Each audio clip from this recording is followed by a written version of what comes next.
Here's Brody Brazil.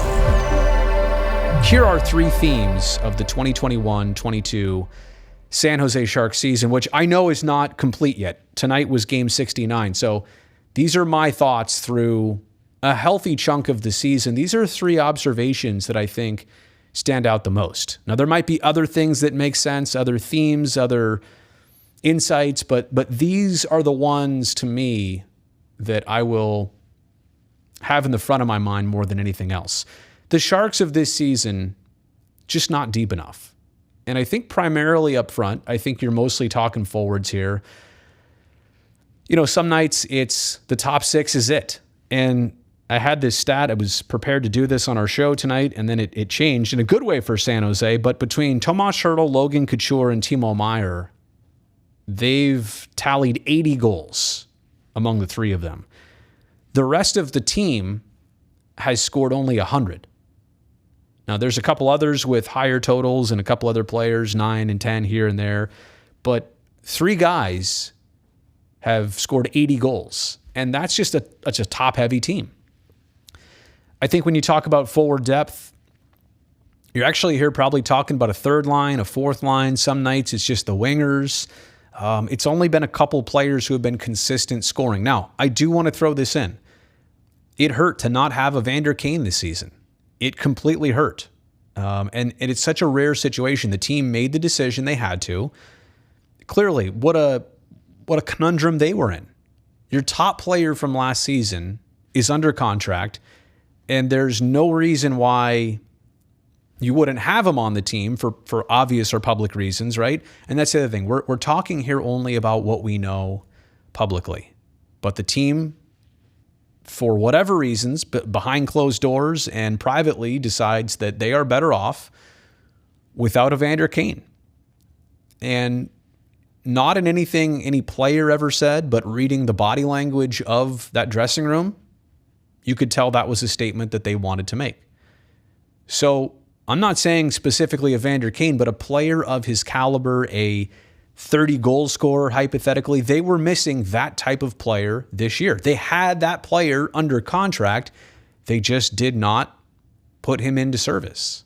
And again, this is such a rare situation in professional sports. How many other teams across any other league in the last 10, 15, 20 years has said to a player, you know what, there are complications to this, and we can't have you back. It just doesn't happen very often. I would also say that the long season showed that the Sharks were not deep enough in a sense that, hey, they won the first 4 games in a row out of the gate. And they were fine, honestly, through October and November and December, even through COVID when 7 players were out all of a sudden and Bob Bugner was gone for 2 weeks. They were fine, actually. Guys stepped up, things were clicking, but I think over the course of a long season, that's when you saw the lack of depth kick in. And again, I'm not trying to be personal. I'm not naming names, but I really do feel like up front with the forwards is where you see that the most. Now, wait a second. I just realized that I gave you the whole Timo, Logan, and Hertl stat, and I even typed it in wrong when I did this. It was, don't bother the numbers you see on the bottom of your screen there. Just know that that's the ratio, what I said earlier, 80 and 180. And the bottom line is the Sharks have been pretty top heavy in terms of scoring goals. Okay, point number 2 of 3 observations here. The Sharks of this season have played up and down to the level of so many opponents. And Calgary and Seattle are 2 prime examples. Division opponents. Sharks have been so good against the Calgary Flames, 2 huge statement wins.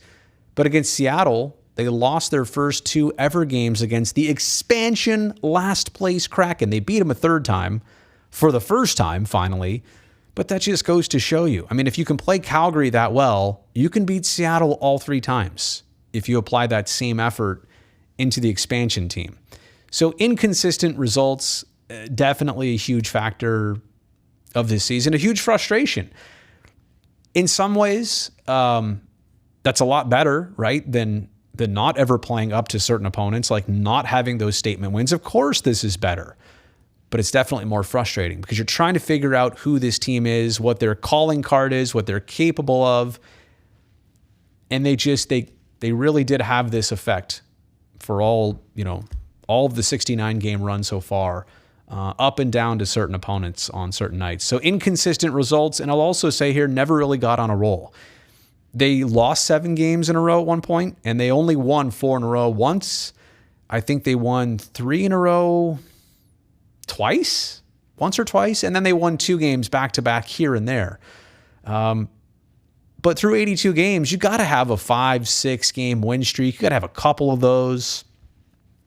It is one of my hopes that, before the season's over with the final 13, that they can go on a 4 or a 5 game win streak. It's not going to be easy. A lot of hungry teams, a lot of division opponent hungry teams that you're about to face. They all have lots to play for, so they're not going to give it to you easy. But this team this season never really pushed the issue and never got on a sustained roll. All right, and I've really messed up this presentation because I went from number 1 to number 2 to number 2 again. So please, I apologize for that. Please forgive me. But they've yet to unravel. This Sharks team, quite honestly, they've lost 7 in a row. They did lose a few blowouts to Tampa Bay, I think 7-1. Did they lose 6-0, 7-0 to the Nashville Predators? That was an ugly one, but they faced all that. And even in a night like tonight, we're just coming off this 2-1 loss to Edmonton in overtime. The Sharks have still maintained as a group. And down the stretch, there's not a night where they show up and right from puck drop, like this thing's over. You don't know that. So the fact that they have yet to unravel, I think in itself is a statement. It's a huge positive. I'm sorry, this should be number 3. Brazil does his own graphics. I almost choked myself up there, but yeah. I think this is a huge theme, and this is a positive, right? Teams of last year and a couple years ago and other teams across the league, they do unravel. It gets ugly. But that has not happened for the San Jose Sharks this season. So those are my 3 themes, my biggest 3 themes of this current Sharks season.